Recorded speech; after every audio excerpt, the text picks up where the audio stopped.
Le nouveau président de la Colombie, Gustavo Petro, tient certaines de ses promesses de campagne. Quelques jours après son investiture, M. Petro a annoncé qu'il allait rétablir les relations diplomatiques avec le Venezuela voisin. Les relations diplomatiques entre les deux pays étaient en rupture depuis 3 ans.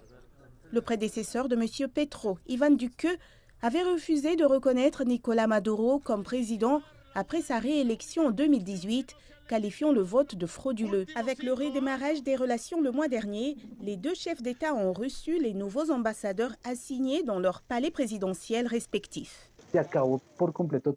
L'ensemble des systèmes consulaires des deux pays a été suspendu, laissant les Vénézuéliens vivant en Colombie et les Colombiens vivant au Venezuela bloqués. Ils ne pouvaient pas demander des documents comme des passeports. Messieurs Petro et Maduro n'ont pas encore annoncé une visite d'État officielle. Une autre partie du processus de normalisation comprendra la réouverture complète de la frontière de plus de 2000 km que les deux pays partagent. Les deux présidents l'ont annoncé via le média social Twitter. La rouverture de la frontière aura lieu le 26 septembre.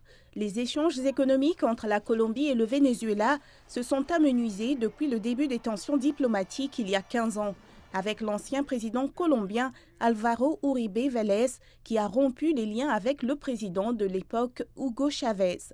Selon les autorités, les échanges commerciaux s'élevaient à 5 milliards de dollars américains par an en 2008.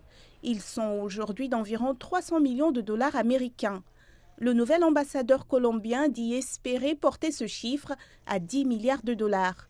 Selon un économiste, non seulement les échanges commerciaux augmenteront, mais les deux pays pourront également travailler sur des stratégies communes pour renforcer la frontière marquée par la criminalité.